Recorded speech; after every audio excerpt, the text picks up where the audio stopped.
Bandito Radio 112 FM, a streaming radio station for all toy enthusiasts, collectors, photographers, and customizers. Built to match your mood and passion. Music from hip-hop to country and all the rock in between with host Howlin' Jim Jackson. For a dose of the macabre, there's Myra's Morgue of Midnight Madness. Plus our newest collector podcast, Purple Gang Gang Full Frontal Purple. And Action Figure Frequencies. With your hosts, SKN's own Chet and Alex and Alexander Storm. Bandito Radio 112 FM. Available to stream now on Spotify, Podbean, iHeartRadio, Amazon Music, and YouTube.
Well,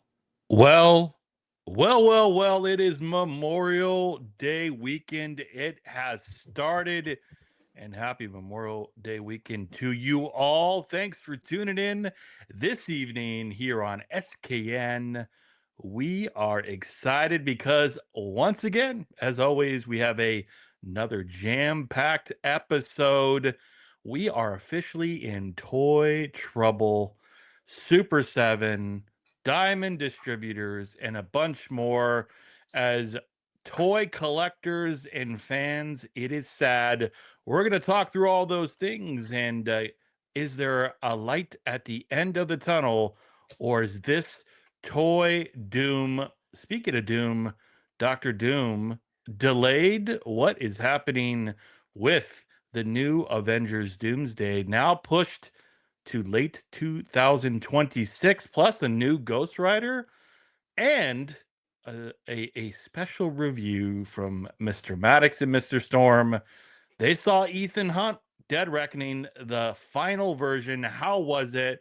We're jumping into comic books. We're jumping into Star Trek. And guess what? More popcorn buckets, more than you could ever want. Stay tuned. This is Pixels, Plastic, and Ink.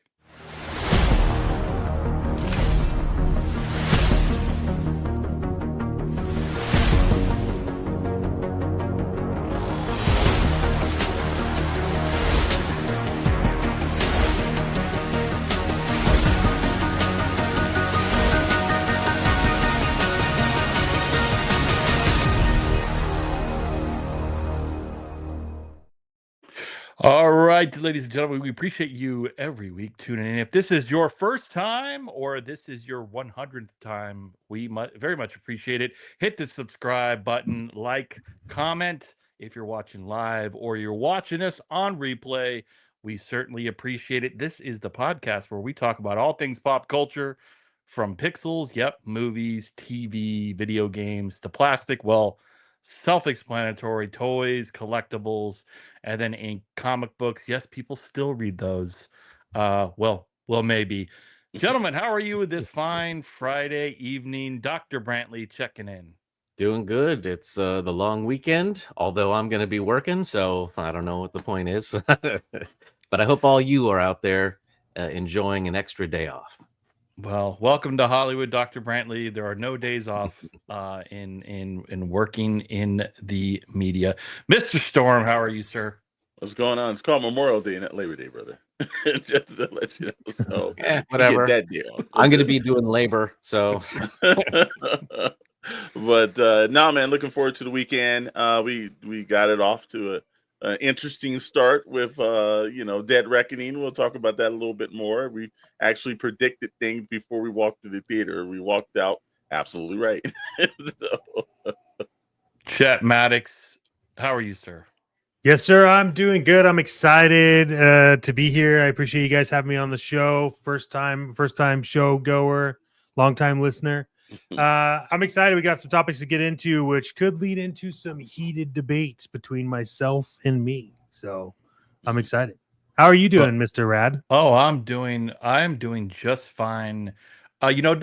People that are listening are watching us live. They don't get to see behind the scenes, the ramp up to the show. And boy, I'm excited about what the SKN and the other partners of ours have cooking multiple conventions and toy shows. We can't wait to tell you more about that towards the end of the show. So without further ado, what's up, Wholesome Warlock? Appreciate you jumping in. Let's move on to our first topic, and it is Super 7. So if you have been following all the toy news, obviously the tariff impacts has dramatically changed the landscape of toys. This is not net new news to most of you who are watching, and it's impacted a lot of folks from resellers to major companies to anybody who collects toys.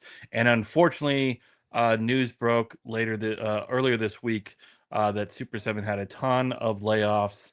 Super hard. First off, this team, the PPI team, SKN team, we feel for anybody who lose their jobs. You know, it's not fun to talk about this, regardless of how we feel about this and the impact. We don't wish this upon anybody. So we just want to say, hopefully, all these folks find homes to go to, new companies, and hopefully get past this crazy difficult time in the toy industry. But it is major news coming off the heels of the Diamond distributors and obviously them declaring bankruptcy. So, gentlemen, let's talk through this a bit here.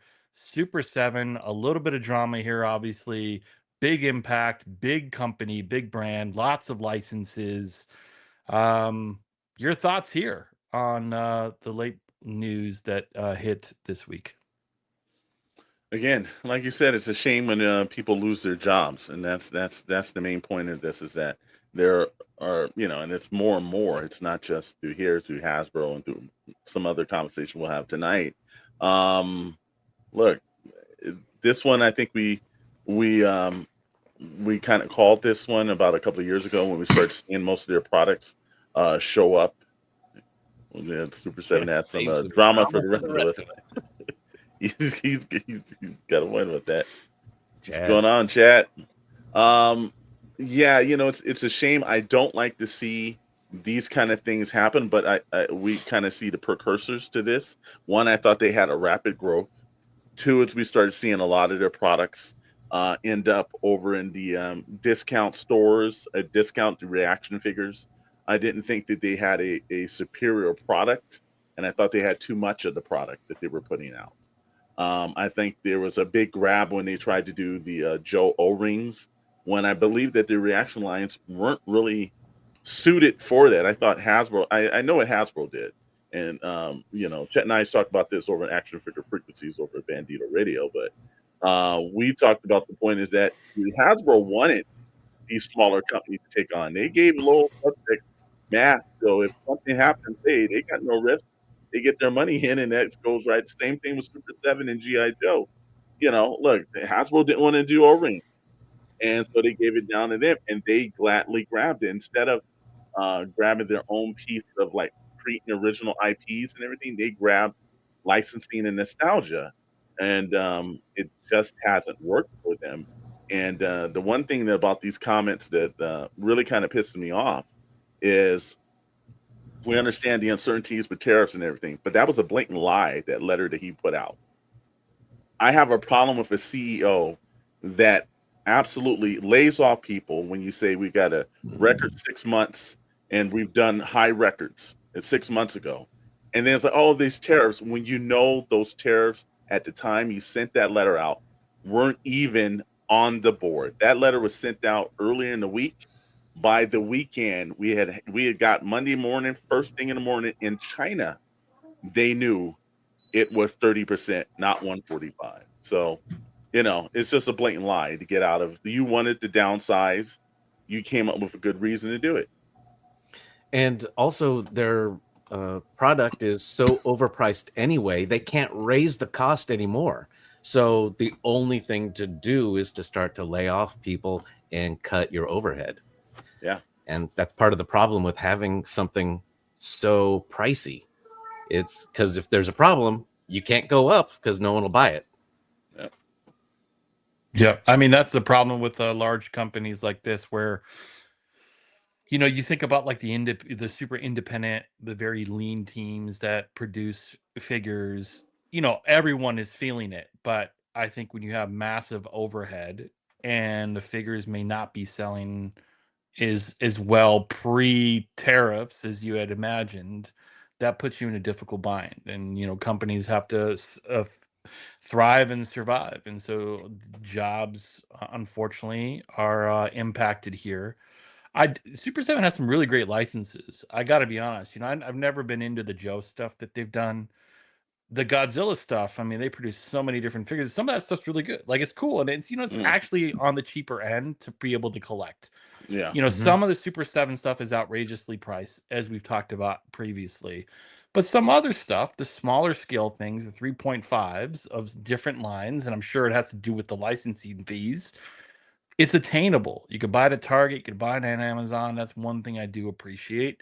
But I think overall it's a bummer. And we'll see how this plays out, and if there are other companies that will soon follow. But this was probably, outside of Diamond, the second one to come up and say pretty significant layoffs. Chet, Yeah. what are your thoughts here? Yeah, so I think it's a couple things. One, I'm not look, if you got to make cuts, you got to make cuts. And I talk about this on Toy Box. I've talked about it here. I went in deep on it on Action Figure Frequency.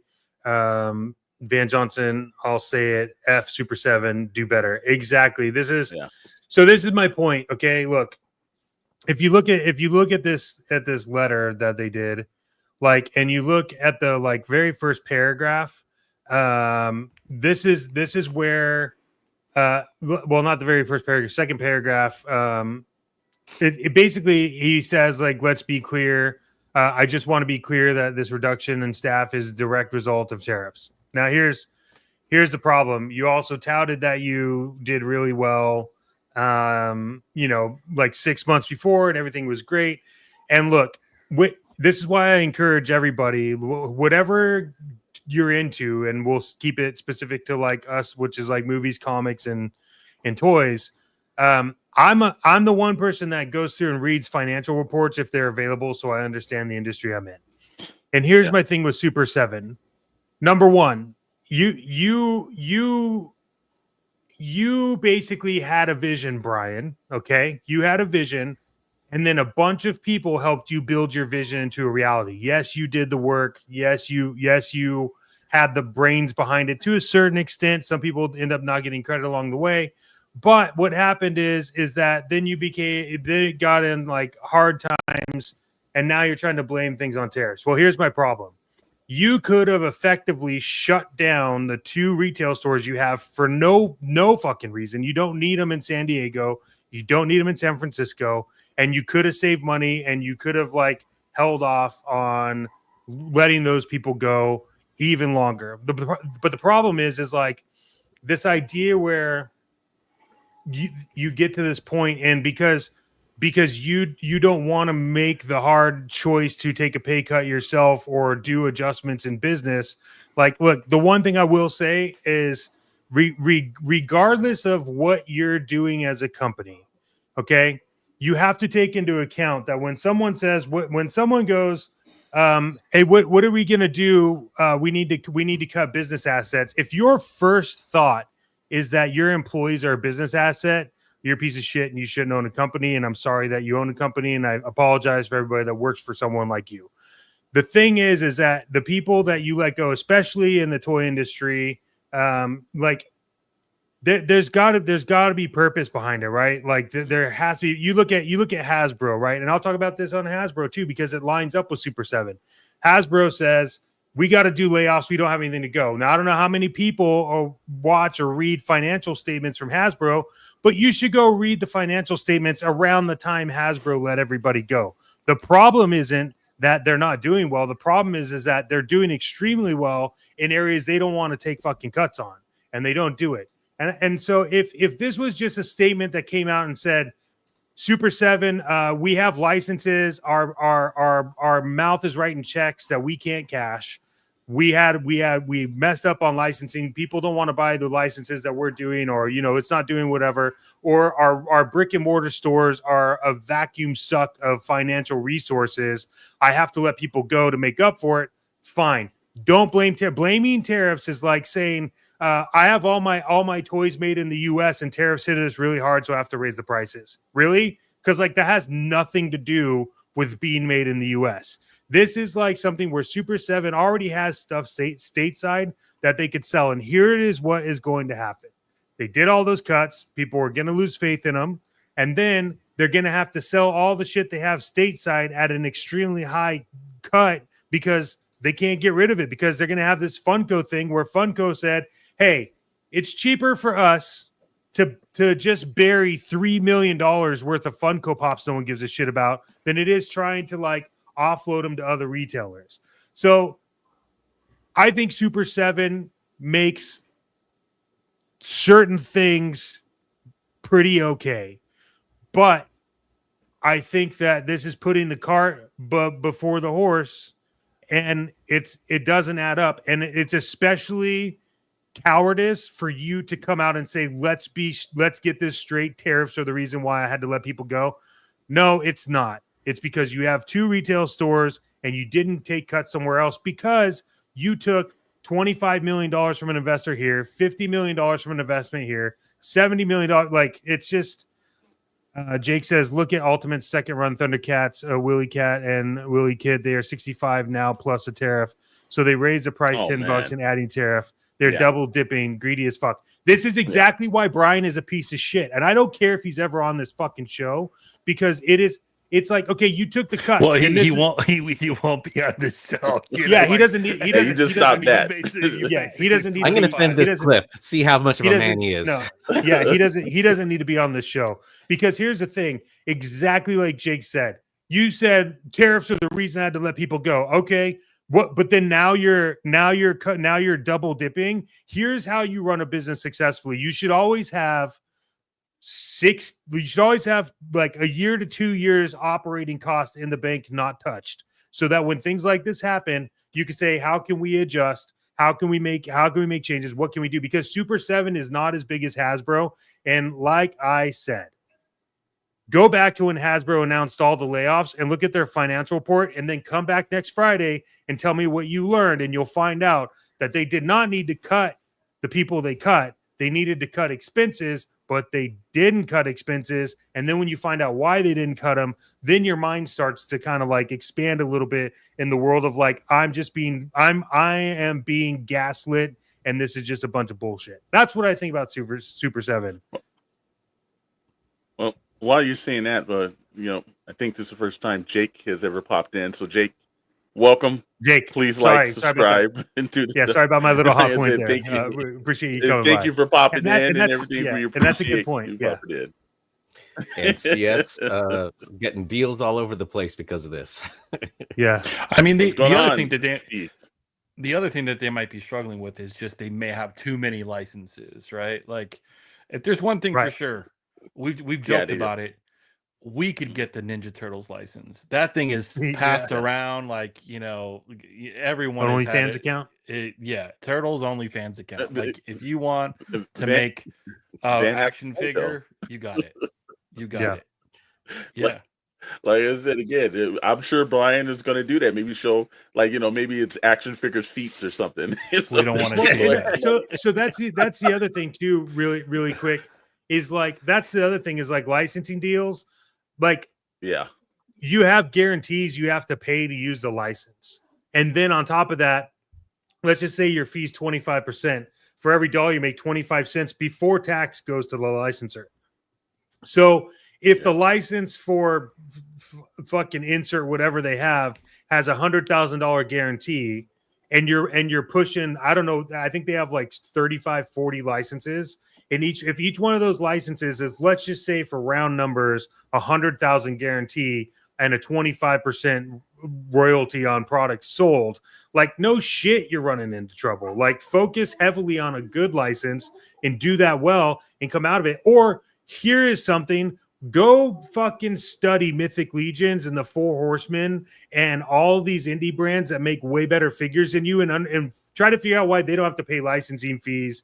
And I'll just do it for you because I feel like there's some kindergartners writing in crayons over there. It's because they're making up their own goddamn things and they're coming out with things that actually people care about and the products are good. So stop designing toys and crayons and get back to like what people want, which is actually good figures and not this bullshit like gaslighting crap about tariff this and tariff that. Also, here's a tariff tax, here's a tariff this, here's a tariff that. It's like, well, what the hell do you pay for? Like, what are you paying for? Your shit's already stateside. Why do I have to pay for it? It's stupid. Yeah, I mean, and that's the thing too, is like I think there are a lot of sellers who have just admitted to saying, like, if we had the inventory already, they're not overseas, we're keeping it at the particular price point, and if those figures are tariff impacted, we'll raise the costs. What's happening is all toys are going up, and yeah. So stupid. it's just unexplainable. Like, that's just taking advantage of the moment, right? Even if your strategy for a big retailer is to bump everything up to have some additional money in the bank because maybe your revenue is going to decline because people are putting their figures and toys and collectibles purchases on hold, well, Yeah. you're causing the problem. If you're raising the prices of toys, well, of course someone's not going to reach into their pockets and spend right now. The best thing you could do is say, be transparent with your customers and say, here are the figures that are overseas. We're paying a tariff. We're going to have to, we can't eat all of it. We'll be financially ruined. But here is the in-stock inventory, and we're going to sell it to you at the same retail price. Or maybe you do a little bit of sale to encourage buying. But if your thought process is raise the price for everything, of course people are going to pause. And then guess what? You're not selling shit, you're not moving through inventory, and you lay off people. I just think this hopefully is a lesson to others. First, they're taking major flack. The support right now from the community is like, fuck you, as you've said. But I think the second part is I hope it's just not the dominoes falling. I just hope that's not the case with other companies, because it does suck when people lose their jobs. And again, when figures become so pricey that people can't afford them, it's another problem. And it's just a major blow to the industry. We're going to move on because part of this discussion is also Diamond. For the longest, I think now, for the longest time, we've been talking about Diamond, obviously the Marvel Select and all these things. And there was, it was purchased and there was a lawsuit and just a bunch of shenanigans. Well, I think it was pretty much confirmed. Although I don't know if you all saw a press release or not. It may have come through, but I think some reputable sources within the toy industry has said that Diamond has officially shut down with Gentle Giant. All pre-orders have been canceled to retailers. It is officially wiped. It's officially gone, which is a sad day. We've talked about in many episodes prior. Part of the problem pre-tariff was this company did not embrace the community as Anything. best as they could, and they Yeah. pissed off a lot of people, especially the independent folks. Your thoughts here, because I think this was probably more coming than obviously Super 7, but here's another big player in the industry, and it's over. Yeah. It's finally finished.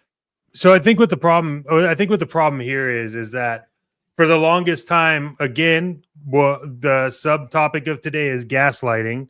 NECA has touted that they're an indie company, and you find out that they're owned by Ad Populum, and then you realize there's a couple of things here. Number one, Gentle Giant does way better sculpting and way better designs than NECA does. But then the biggest thing that happens here is that NECA knows that, Ad Populum knows that. Then Diamond does some shady shit with the other company back. I forget their Alliance. They do some shady shit on there where basically, if you don't know, I'm going to recap it for you. Alliance won the bid and then found out that Diamond had done a deal with Wizards of the Coast to not pull out until after the sale was, and then Alliance was like, "You can't do that." So then they sued everybody, and that's still lawsuits that are happening. And so they're suing people personally because they were representations and failed to disclose that in the purchase. So realistically, Ad Populum and NECA and Universal are kind of like the like bullies on the street and came in and said, "We'll buy it anyways."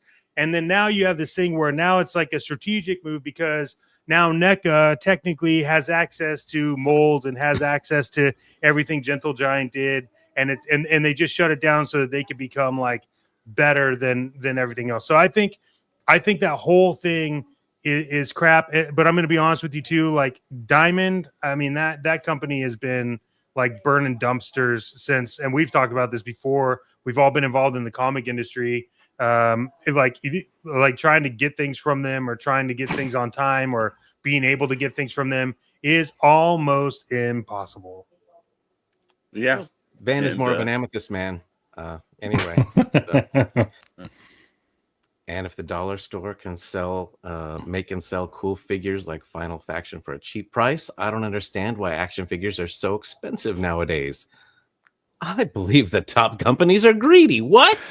Yeah, I mean, we just talked about it. Like, I think we're just looking for transparency, man. It's not just the toy industry that's being impacted, and I think there's people that are not being. I mean, Chet, you just went through. There's a bunch of shenanigans behind the scenes. Oh yeah, we got Wizards of the Coast license. Buy us. All right, we'll buy you. We don't have Wizards of the Coast license. Sorry. I mean, shit like that. I mean, and then you figure why they went out of business and they didn't have a great reputation within the industry. It's a bummer though, because some of the figures that they made and collectibles are really cool. But as a comic book collector and someone who was in the industry, F them is what I would say. Feel bad for the people that have their jobs. Best Hulk ever made, by the way. The best Hulk ever made, and the mold broke. This is why I like Diamond Select, but they're not around anymore. So they made the best large Marvel figures, easily. Mm-hmm. Maybe Hasbro with the Thunderclap Maximum Hulk for what is it, $70? Can't even touch the one that you just showed, Mr. Storm. What are your thoughts here? Here's the problem. Yeah, you're not allowed to use asbestos molds and lead paint. Exactly. Also, like Vad's comment, re-release the NECA Richard Simmons. That's what I want, actually. I would buy. I'm not buying NECA shit, but that is one that I would buy. That one I had to break. I had to break the NECA hole out. Get that way. The best toy shelf, Richard Simmons. Okay. Yeah. Golden Girls. Alf. Okay. Yep. Pee Wee Herman. And Pee Wee Herman, baby. There you go. Also, that's the shelf. That's the shelf. That's Yeah. the shelf. Can't untouchable shelf of figures. Absolutely. And here's the thing. We talked about this and we've been going over this the last couple of weeks because there's certain things that is just disheartening about the industry. Number one, Gentle Giant is the Four Horsemen of the West Coast. Four Horsemen do great work and they stand above. Gentle Giant did the same thing on this coast. Losing that is an institutional failure across the entire toy industry because the most talented individuals came out of the house and they also supplied work and sculpts and everything for a lot of toy lines and a lot of independent people, and people didn't even know that. So that's a shame. Diamond's going to do what Diamond's going to do. Steve Joffrey's sat on a panel with his daughter years ago. like one thing I'll say, and like it's a Mr. Maddox has clearly said it. Steve Joffrey is a piece of shit, and we all know this. He had We're a monopoly. we're just not years. lining up guests very properly tonight. Oh, to be he's honest with don't you don't have to worry about it. He won't ever be on I the show know. because hopefully they'll I'm run just his ass out of comics. But it's just he did this. He wanted at Popman and Universal because it guaranteed him a job. In no way, shape, or form did it help anyone else. And actually, I see that coming about the Muppets. Yeah, that's Hey, did Super 7 had a Muppets license too, or just Sesame Street? I forget. I don't know if Super 7 had it. I I know thought Super that 7 NECA had does, but I NECA think for sure. Yeah. I think Diamond Selects did, or if you're speaking about General Giant, one of the two of them did. I remember the Muppets from that. You want to put up that comment about the Muppets? Yeah, see right here. So Sylvia, yeah, I absolutely. thought Super 7 had something. Maybe it was just Sesame Street. Again, that's another license that's pretty easy to obtain. No, it actually, Dark Moocher just hit us up with facts. Super 7 did reaction Muppets. Yeah, so, yeah. And thank you, Van, because you know when is right. But here's the thing: the one aspect that just kills us is that you've got a great design house that's gone. So now, what are we getting? And I pre-ordered that. Sweet. No, I got a bad feeling. If you pre-order anything from Diamond Select, you're in trouble because I've heard that stuff's not coming. But this is the one thing I was telling Mr. Maddox. Yeah, just cross your fingers there. It's out here in California. We have In-N-Out Burger. We prefer In-N-Out over McDonald's. McDonald's is worldwide, a little bit bigger, but In-N-Out does the niche. Now, here's the thing: if tomorrow McDonald's had bought In-N-Out Burger, they would damn straight close every In-N-Out Burger across the entire country because they would not want the double to be more superior than the Big Mac. The minute that I saw that Ad Popman Universal was purchasing it, and NECA, and we just found out that NECA wasn't as independent as they like to claim they are, they're corporate. I knew, I said, Diamond Select is in trouble because there's no way they're going to keep it. Now, what's going to happen? They acquire all the molds and all the technology because General Giant had its own very, I don't know, Van. I had Cookout, bro. I could debate you on that another night, brother. I've had both. Like I said, well, I'll call. Here we go. Pixels, plastic, and grilling. Holy we'll talk about that. Yeah. In-N-Out, so I don't like In-N-Out. Who's this new dude in the channel? I know, man. Who is this guy? Anyways, I knew they were in trouble. I knew there was no way that they were going to acquire the molds and they're going to have NECA do it. Now, NECA does not do the superior quality that Diamond Select does, and also Gentle Giant performs. You're not going to get that. So it's one of those things that I saw Van's slide point, pixel plastic and grease. Scott Simpson just turned it into a whole other thing. But you're not going to get the same level of quality that NECA's going to do. It's a shame because we have this whole thing, and chat. What's our model for independent toy companies? What should we be doing? I put Rad on the spot. To respond? Yeah, I said Rad. Rad. What's our independent thing there? What's our scene that we have? Oh, support independent toy makers, baby. Support independent. I thought you were asking chat, man. I got that shit tattooed on my chest. You don't have to ask me. Yeah. I think this is where anything but corporate. This is where we have to get this model. We're coming out with more original IPs through independent people.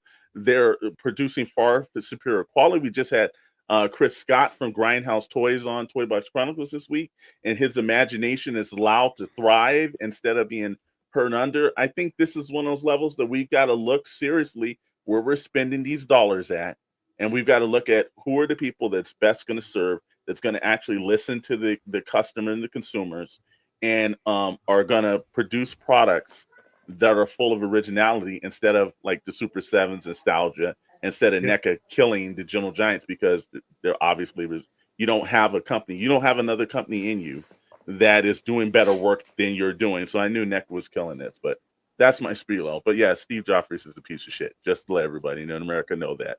Alexander Storm said that on the 23rd of May.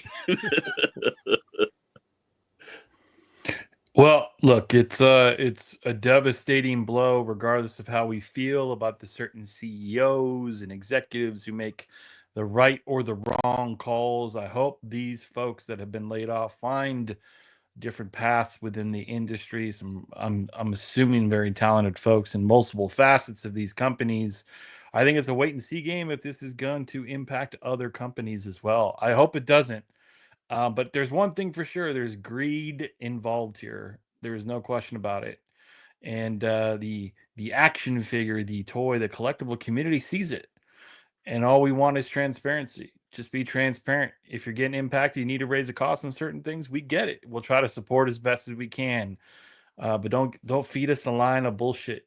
It is detectable, and there might be a reason why you're not moving inventory is because you're trying to take Yeah. advantage of the moment. So we're here to support indie. We support, the small sellers, the mom and pops. That's what we're about. Sure, we buy from Amazon or Target or Walmart at times. It is what it is. But at the end of the day, PPI, Toy Box Chronicles, we try to support those who need it the most. All right. We're going to move on to our next topic, which is, there was a movie that came out today. Tom Cruise is everywhere, by the way. He's all Yes. over my Instagram feed. Man, they got the social media engine going. He's more everywhere than Stitches, which is pretty crazy. I do believe that Tom Cruise has multiple clones because there's no way in hell I've seen him like landing in Australia, then he's in Bangkok, and then he's in Austin, he's in different movie theaters. He might have been in your movie theater that you saw him, but the last Mission Impossible, The Final Reckoning, Tom Cruise, well, we have our own ratings, we have our own critics. It's not Siskel and Ebert, it's Maddox and Storm. Gentlemen, your thoughts on the final MI? Yeah. What was that last comment? I didn't even see it. Tom Cruise bought me a popcorn bucket. Well, it's There you go. Tom Cruise 5. He's like Wow. Ultron. He literally That's Ultron. cool. Yeah. Look, I've seen him. You're right on Instagram. I saw some guy that was dressed in a suit and shirt, and he was running through all these different scenes, like the way Tom Cruise does those mad runs, and then he runs into the theater. He runs right by Tom Cruise and stops and shakes his hand. Mhm. So they are trying every promotional thing, and you got to give Tom Cruise credit. I saw him speak to people in the theater that were serving popcorn. At least that's how movie stars should act. You're very gracious. Walk around. Now, look, I don't know what the hell behind the scenes is. He's the only one left. Yeah, but he's the only one left of the major movies, like the yeah, but actual movie star. when he's out there, he represents the industry extremely well. And I think he did a great job. We went to the movie. When we were in the car before we got in the movie, we did a prediction of what exactly was going to happen. Now, we're not going to ruin that for anybody because when we said the 4 things that was going to happen, and they absolutely did happen while we were watching the movie. Look, I think Mission Impossible, they're great popcorn movies and great movies to actually purchase a popcorn bucket for. But story-wise, I've always thought the first one had the better story. I think the rest of them have just been kind of like sloppy and just how many stunts can they hang off the side of the building? Can they hang off, do handlebar tricks on a motorcycle? Can they hang on several planes? We've seen him do that multiple times in these films. It's a great popcorn film. We got a rating system, and we say it's a bust or must, and and if it's a theater or stream, so you can do a combination too. I'm gonna say that it's a must, and I'm gonna say a theater, but I'm gonna say it's theater minus, because if you're looking for story and everything in it, then you got a problem here. Because there's a bunch of great stunts, a bunch of things that don't make any damn sense that he gets to perform. But the storyline and the villain's not really that predominant. This one, I don't think he's really ever had a really good villain in these movies.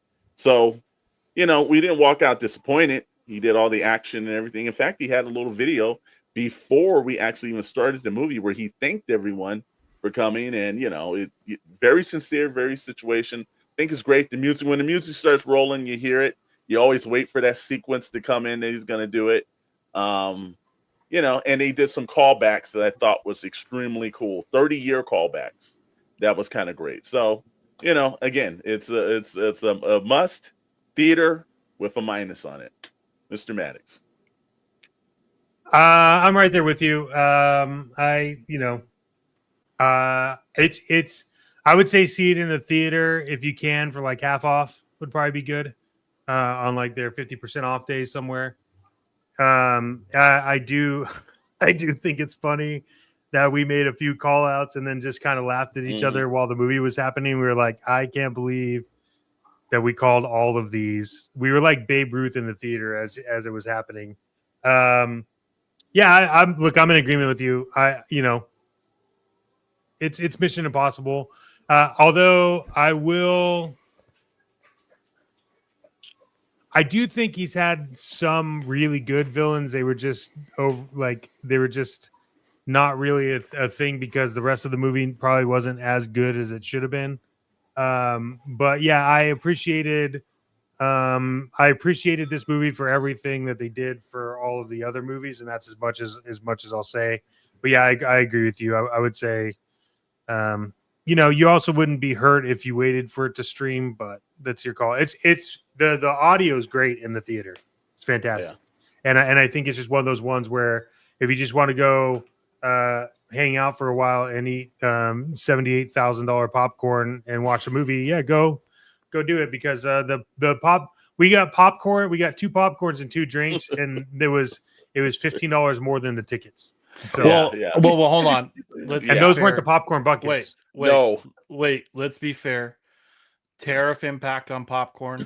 I don't know if you saw it. We got it right. And look, did you get a Coca-Cola? Because that tariffs. Just want to. That's true. We did. Come on, man. Yeah, just because it's made in Atlanta doesn't mean that tariffs aren't going to affect. Come on, man. I mean, Orville Reichenbacher. It's killing. You got hit tariffs too, man. I will say we watched this movie out here in the Inland Empires, and extra butter tariff. Absolutely, you are absolutely right. It is tariffs on it, but the thing that I think I was disheartening, because it's been a while since I've actually been to theaters since about a moment, and I somehow don't like the experience as much anymore as like we had in our youth. This AMC theater was one of the most fucked up AMC theaters I've been into in a long time. They literally had a kid sweeping, and there was popcorn all over the floor, and he was literally sweeping, not sweeping up the popcorn. It was terrible. The theater was over, the seats. This is the theater experience that you've got to help people get back into. These theater owners got to put money back into the theaters. We literally went to one that you couldn't even use your chip. You couldn't, no tap. They said no tap. There was hundreds of signs that said no tap. And it was kind of weird. So, not one single popcorn bucket, not one single tin, no display counter for it. The theater owners kind of got to step it up a little bit. If you want people to get back in and support that, you've got to maybe work with the staff a little bit more. You've got to clean. Now the bathroom was clean. I will give them credit on that. But that was actually compared to like my shoes coming off my feet because they were stuck to the floor. The bathroom was really clean. It was great. Hey, wait a minute! What kind of movie are you guys watching? I know. I don't know. It was Mission. They really like Mission Impossible. We saw Mission Implausible. Wait a minute. You said sticky floors. Was it Missionary Impossible? What kind of movies you all watching? Absolutely with tariffs. But now, to be fair to all the theater employees, they have probably just had their spirits broken because they've dealt with the Minecraft movie for the last couple of months. Oh, because of tariffs. Chicken Jockey. Oh, yeah. And, that's got to be disheartening. It's like, I just cleaned this damn place up. Oh, no, bro. Sweep it. I love how, because you worked in the theater, you tried to give an excuse. No, the work ethic went to shit, bro. There was a kid that was sitting there with an actual dustpan and a broom and wasn't sweeping shit, acting like he was sweeping. In this place, I was like, how the hell do you have? You know what it was? Walking down the aisles. It was like a movie extra. You know how they tell them not to actually do it, and then you see, and they say don't actually do it and then say watermelon cantaloupe, because that looks like you're saying things, right? That's literally what this whole theater was like in the background. Just this dude's like sweeping, and we looked at each other and we were like, the broom's not even touching the ground. Like, what is going on? So, what do you think that midnight show is looking like with all the Oh popcorn? my It's probably God. just like you just have to. Well, we went just to like climb through popcorn to get to your seat. yeah, we went to like a 9 o'clock one. It was pretty bad. Yeah. And the funny thing about it, this was the one theater in America that Tom Cruise would not show the fuck up in. He would not show up in this. If that's a Mission Impossible, get him there, because he was like, "No, I don't do this kind of theater." It would broke his heart. Well, tomorrow morning I am going to see with the family the biggest blockbuster and the highest revenue prediction. Dr. Brantley's gone on record. I do agree with his assessment. Lilo and Stitch tomorrow. I don't know if you're all interested in the review, but I am going to go see that. We'll see. But I got to see Mission Impossible. You all said, hey, if you can't, check it out at the theater. No, it's worth movie. seeing. Like, look, I want to support it. The Rotten Tomato scores are pretty good thus far. It's not like outstanding 98%, but it seems like it's watchable, and it feels like something that you got to watch on a big screen. Before we move on to other cinema in the future, Dr. Brantley, any last thoughts on Dead Reckoning? Is this something you're going to watch? No, the only thing I was just gonna say is, did it feel like the length of it? Because I know this thing's like almost 3 hours. It does. It felt like it. Okay. It felt like yeah, that's what I was afraid of. 'cause I will movies, say, go I will by. say this. It for sure felt like it, and when you leave, you'd be like, that could have been like an hour and 40 minutes. That's not good. But it was fun. It was cool action stuff, right? Yes. That's what they spent all the time on. Absolutely. It was like, throw out the story. Can I hang on the side of a plane? That was what it is. So, but again, hey, it's a big popcorn movie. You've got to watch it. The screen, they did a fantastic job. I think if they even have an IMAX, it's going to even look better. The sequences that they did were fantastic, and you could tell a lot of practical stunts. Yeah. I give them credit for that. Yeah, it would have been cool in IMAX. They did have IMAX, by the way, but we didn't go to that. Yeah, because it's like $45. $400. Yeah, no, it's like $400, exactly. and we need a blood sample, and it was just too much for AMC. All right. Well, before we jump on to other cinematic related news, please subscribe, like, hit the follow button, share the channel, spread the word. We appreciate you all hanging out with us every Friday night here, 7 p.m. Pacific time. And don't forget Toy Box Chronicles, that is more focused on toys and collectibles, featuring Mr. Storm and Mr. Maddox. Lots of live guests are also running every Wednesday, 7 p.m. right here on the SKM, the Shadow Nose Network. Take a look, and if you have some time, you want to support independent toy makers.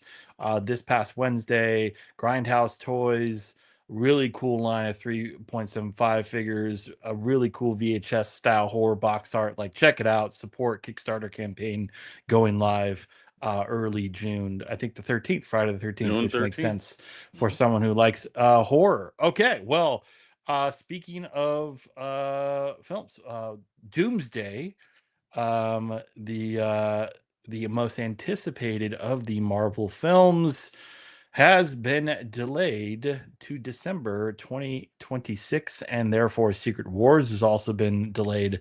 I thought this might happen because I think Spider-Man 4 was just like very close in proximity, if I recall, to Doomsday, so it didn't quite make sense that they would release both.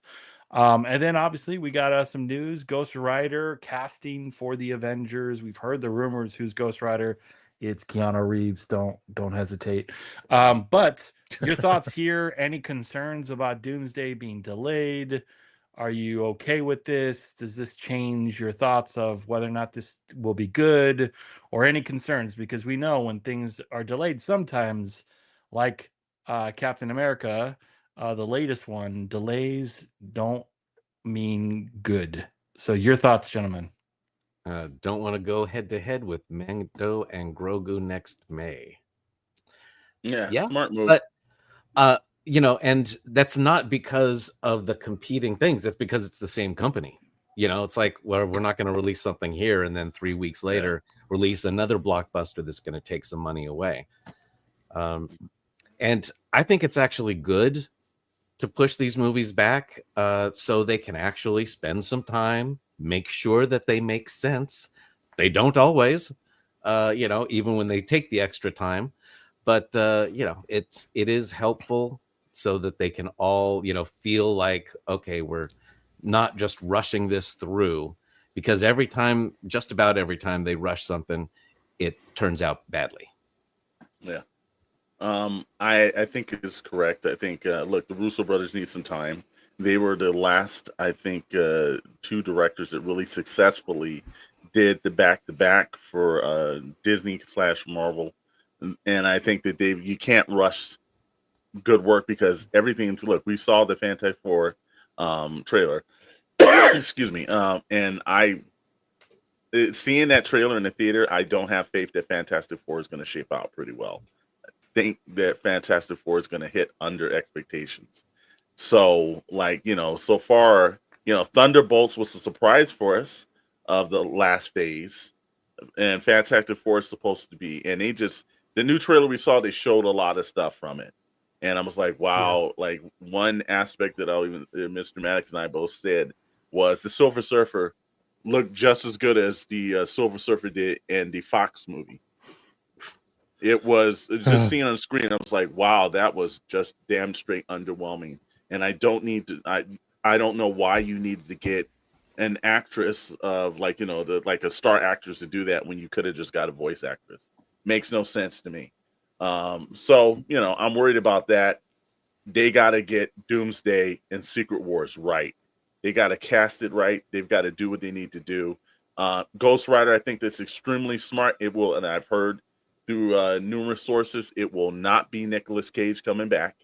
So that's not going to happen. They're casting the new one, and they're also saying it's probably not going to be Ryan Gosling either, because I think they've done. I think people are looking like a couple of things are shading out from that. So hopefully they get somebody again. If it's Keanu Reeves, I think that's a smart move. I think it's a smart move for Ghost Rider. He can't do it for that much longer. And if they want to keep the character are going, you talking about John Wick not being able to do it? And look, long? John Wick, he's not going to be able to make those for much longer. Oh, he's going to make them. If he's Johnny Blaze, that's fine. There's Danny Ketch. You cast him for a little while, because let's be honest, they want to move it to Robbie Reyes anyways, because he's the current one. So you can run him in a couple of films, and then you can run a new Danny Ketch, and you can do whatever. Look, they've got to get this Midnight Suns. They're still working on that script. Blade's out, but they're still working on that script to get Midnight Suns to Futation. That's their next major phase. Is going to be the Midnight Sun phase.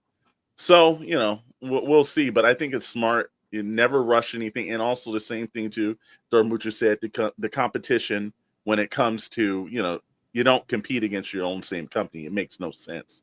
So this was just a logical, smart move. Mr. Maddox. I don't know. I'm going to be honest. I'm deflated after seeing the Fantastic Four trailer.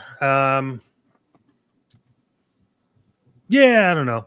I'm kind of along for the ride. I want to warn Dr. Brentley to never talk bad about John Wick ever again, because he can make at least 10 more of these movies. He's choosing not to. Okay. Right. So, hey, look, here's the thing is that I think if they did use Keanu Reeves, I would love to see Punisher Thanos come out of that, where he, it's like a different version of Ghost Rider, and he goes back in time and he gets Thanos when he's a baby, and he brings it. And I don't think that'll ever happen. I don't know what I think about all the pushbacks. I think Dr. Brinley, I think you said it well. Make sure they're good, because I'm a little worried about Fantastic Four, and we have all talked about this. If Fantastic Four flops, it becomes a fantastic flop, and then you have to decide, what are you doing next?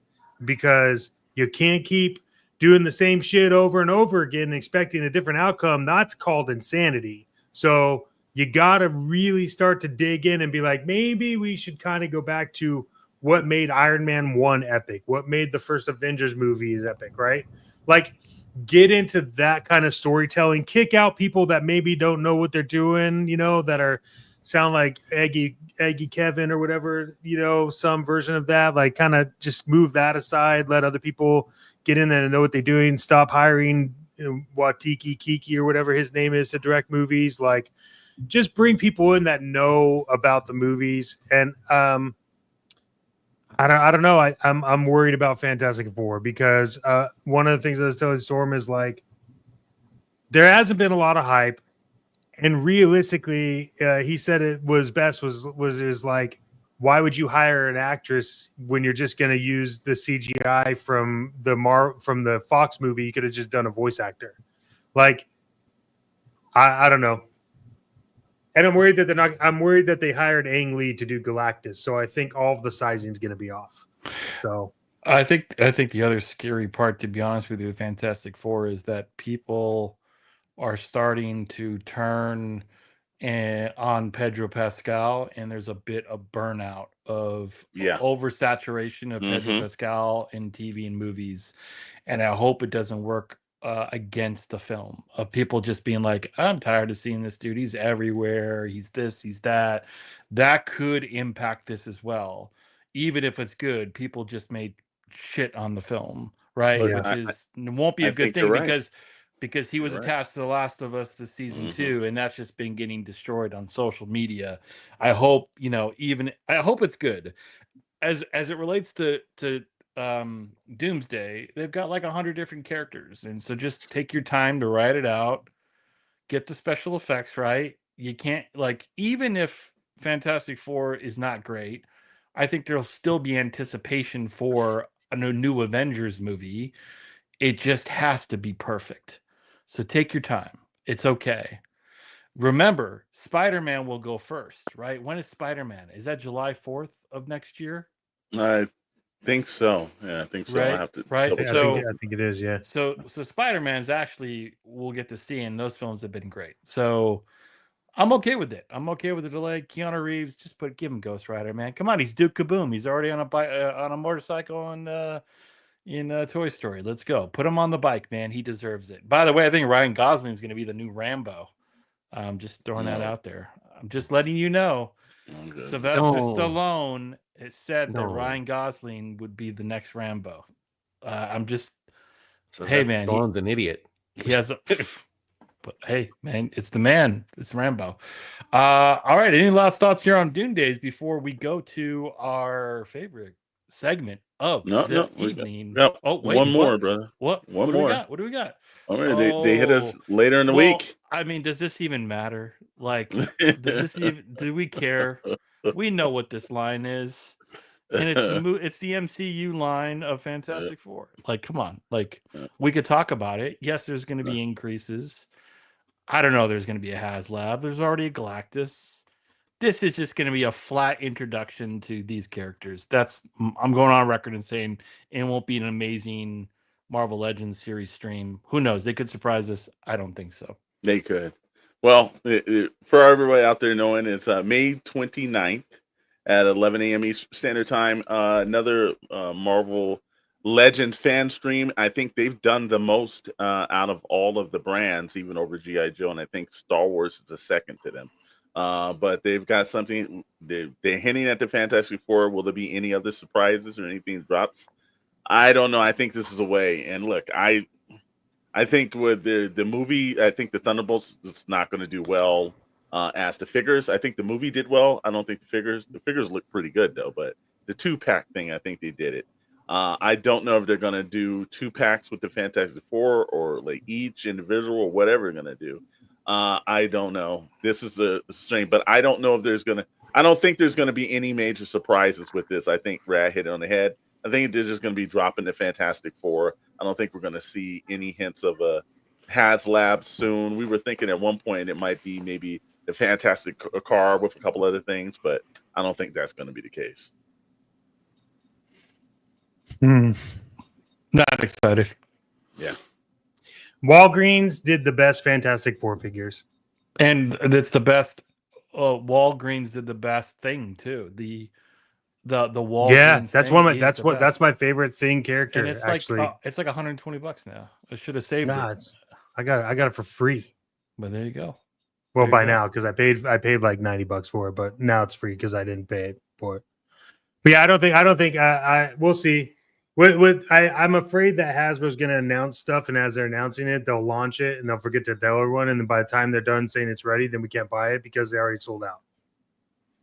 So that's my prediction, and we weren't wrong with Mission Impossible, so I'm going for it on this one. Absolutely. But we do have our next segment, which is the ever popcorn bucket time. Yeah, normally we hit an intro with that.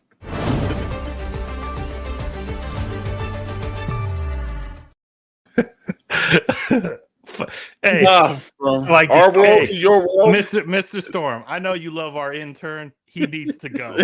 Yeah. I know we talking about keeping jobs. Wow. Not tonight. Wow. No, tonight. he's gonna find out what Super Sevens found out. You're Yeah. gone. There's a movie theater that needs more sweepers. Let's get on it. Maybe thinning the herd a little bit here, but to start that out, from our world to your world, this is SKN News, and guess what? This is the summer of the blockbusters, but you know what? It's becoming the summer of the popcorn buckets, and we got some great ones in. And yes, what's going on, Meeks? Nice to see you. Look, every time they do this, they keep coming a little bit more creative than this one. Now, I swear, when I saw T-Rex. this, yeah, Yes. this was amazing. I said, okay, look, the That's a Jaws bucket. one was hitting on the head, but this thing, I said, okay, right here, damn it, I'm gonna have to track this thing down, man. It's comes so right- good. It first of all, if it even looks that good in person as it does on the screen, it's worth the purchase. Just the head of a T-Rex sitting somewhere. But just imagine with the popcorn in it, it's like, okay, man. I think they skimped a little bit on the tin can and everything, but here you go. But Cinemark Theaters has previewed their own lineup of Mercs this morning. The theater chain's colossal Merc lineup, which will include the exclusive T-Rex popcorn bucket, which comes with a free same-day refill. Great, cost $30, and with the XL popcorn on the side. So that's great. Also, you're getting the Jurassic World Rebirth popcorn tin souvenir cups from Cinemark, along with a few plushes. You can see all the great items there. Look, this is what we want theaters to keep doing. My lady's gonna touch that T-Rex head in its heart. I'd say that's probably quote of the night there. I'd say that and Richard Simmons was bad. That's getting right there. But look, it's great tins, great plushes, and everything else. Like I give them credit. Like if you're getting people in the door, this is exciting. To mention that Jurassic World Rebirth will be in theaters on July 2nd. So, you've got a month. So it's about to come in. But guess what? It wouldn't be anything if that wasn't just it. They've got one more bucket. And I said, damn it, I'm going to have to buy that. And it claims out to be extremely good.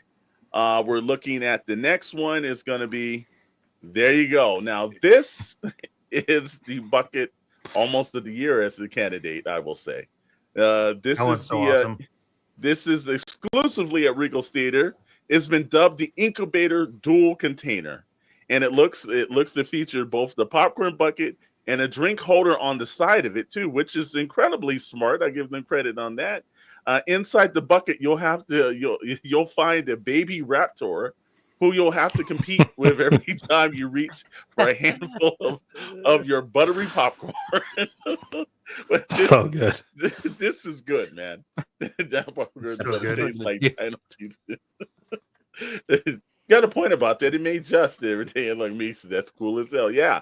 Like, look, I even like they got the branding down where it even has the number tank and everything. It almost looks like it could have came out of the movie, basically. But when I saw this, I'm like, okay, yeah, this is now they haven't thrown up pricing, and I've seen already on eBay that or we like to use the term Evil Bay. There's some people that are hike the prices up. But this so far I've seen as high as like about $89 so far. So, hopefully you can pick it up in theaters. We were in AMC theater. We did not see the Mission Impossible bucket. So I don't know. These some theater chains are supplying this and some aren't. So, but again, I think after seeing Mission Impossible, I do believe that Jurassic Park is probably going to be the action movie of the summer. Looks better. I've heard like they shot on a 35 millimeter print, so they equally popular. But the T-Rex bucket has to come home, man. That has to like you just if there's ever an item I need to do a show and you just need to see that T-Rex head over me. It is what it is, but it's a certain great item and everything. And they keep doing this, man, all summer long and everything. So we go from one set of popcorn buckets to another, and this one was some of the most creative buckets that I've seen, because if you're gonna do something, we'll go to wax on, wax off buckets right here. From the Karate Kid Legends that will be in theaters, you now can be either Daniel's son or whoever you need to be and everything. You can actually break boards with popcorn in it. That's right. It's like Cinemark's and Harkins released their variants of the collectible popcorn bucket of the upcoming film, both with themes of wood breaking. While Cinemark's buckets has the wood already broken, which makes sense, and attached to a white tub, which is the one that we see right here. The Karate Kid Legends bucket is a sleek white container with broken boards on the side and handles, priced at $28. Additional items, there's a 13-ounce popcorn tin that you can see right there. They've got it right there. That's only for $15. A 44-ounce collectible drink at $7.50.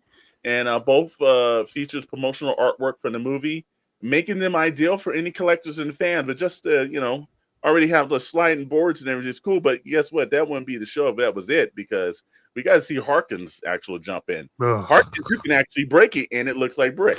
I'm going to say right now,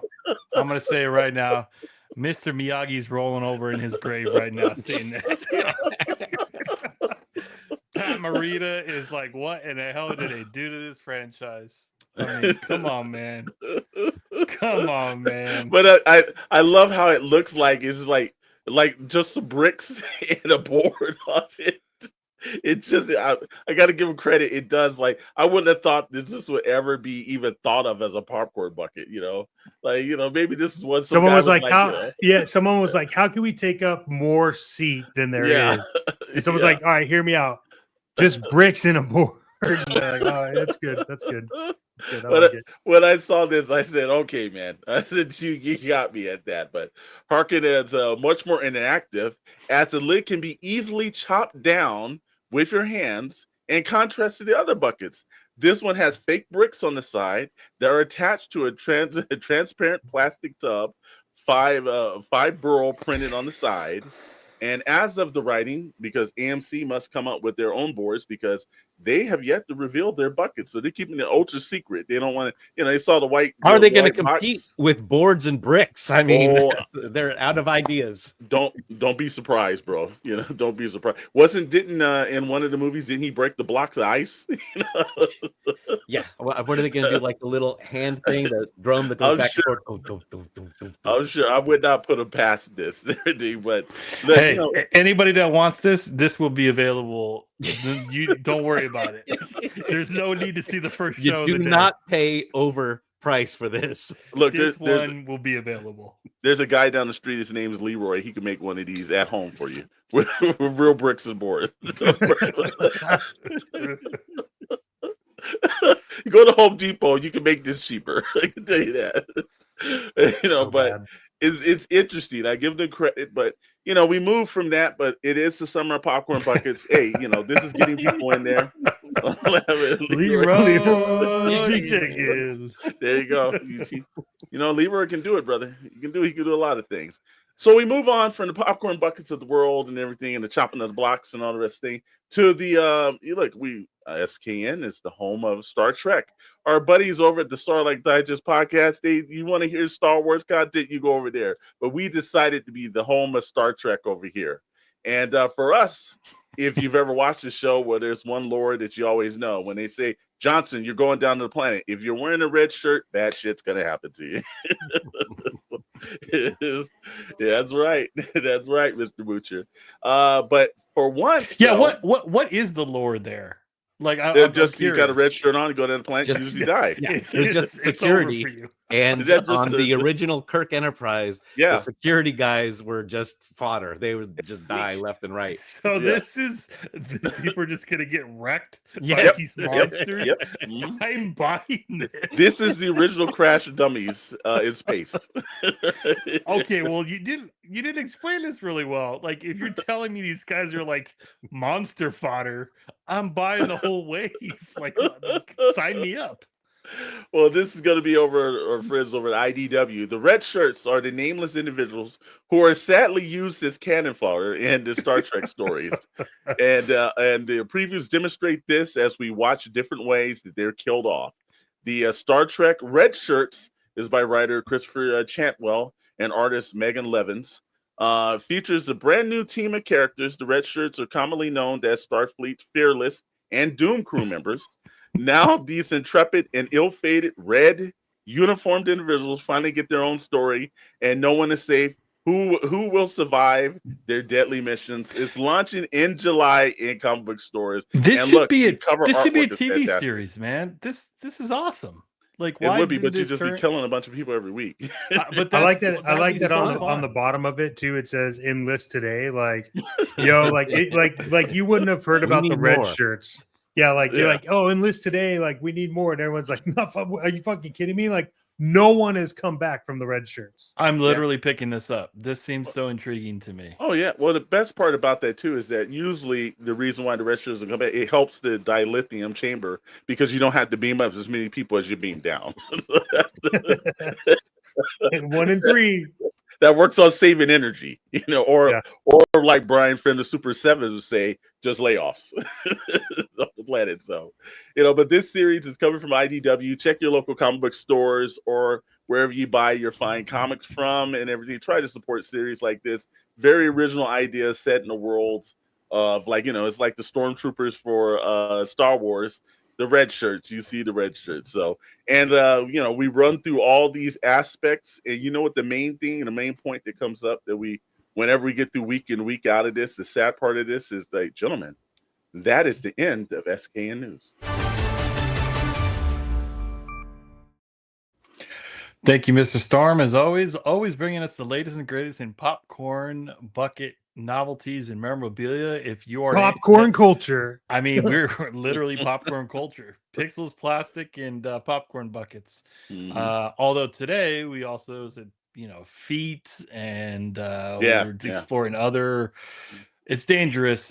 Hey, we appreciate everyone tuning in again as we kickstart Memorial Day weekend. We very much appreciate you all again hanging out with us. Thank you so much. We are growing the channel week by week, more subscribers, more followers, more people showing up, and we just love doing this. So again, genuine thank you to all of you.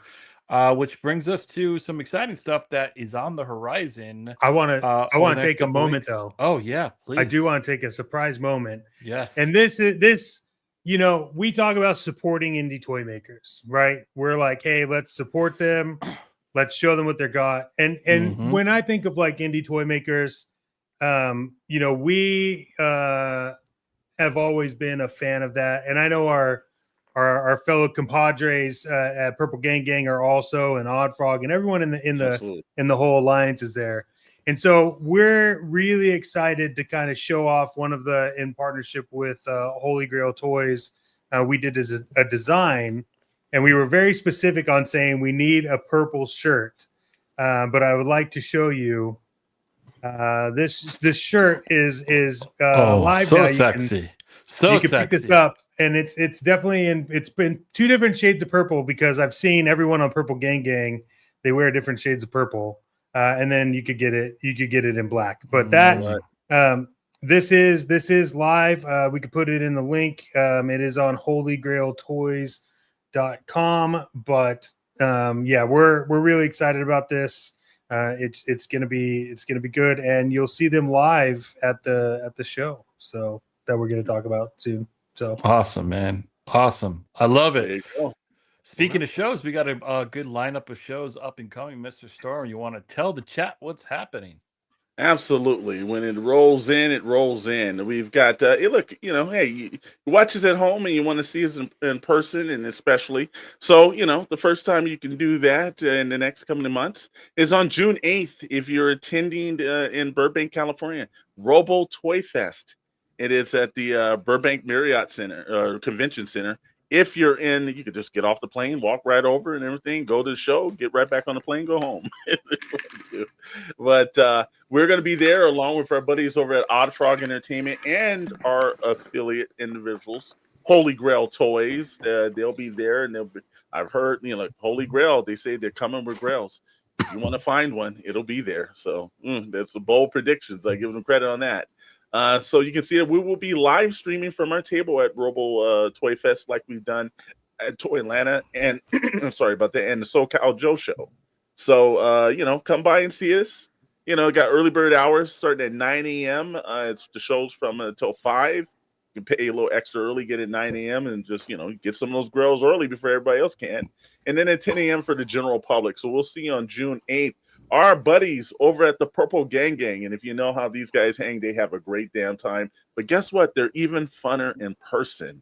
And they're going to be at Joe Fest. We wanted to attend Joe Fest, and it just was too close to Robo Toy Fest for us to attend. But you can catch the Purple Gang Gang there and our buddies Marcelo from Uru Toys. And if you want to see an actual support indie toy maker, that is an indie toy maker right there. Like, so Marcelo out there, he's got the Night Wolf, great looking vehicle. He's also got a couple of great. He had his couple of figures that he produced at IshCon that he brought down with him, which was Ace, one of the drivers to the Night Wolf. So really cool. Can't wait to see that happen. That's from June 20th to the 22nd, and Holy Rails. And then we've got the biggest show on the face of the planet that it comes to even things with fandom. The San Diego Comic-Con 2025 will take place on July 24th through the 27th. It's a good show. If you've never been to it, it's good to go. It is, it's one of those. This is a corporate show. It's not for just the casual fans, but it's the outside events. It's the hanging with creators, toy makers, comic book artists, even sometimes actors. It's just a great social environment to be there. If you never, it's a lot to take in if you haven't been there. Myself and Mr. Maddox will be down there. Mega J Retro will be there. Also, Mr. Vonner is supposed to be there on the panel as well. That's, if you know anything about that, he's the man, the myth, the legend. He's going to be there.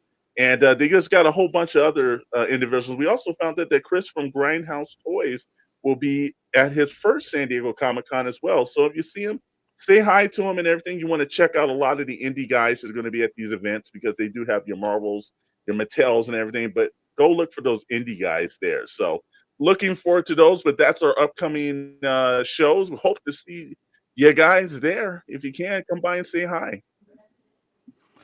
Appreciate it, Mr. Storm. As always, I love seeing people in person. So if you're in the area, come check us out. We'll do live broadcasts and just be there promoting a variety of different things. So thanks for tuning in. As always, next show, Wednesday, 7 p.m. Pacific time, Toy Box Chronicles.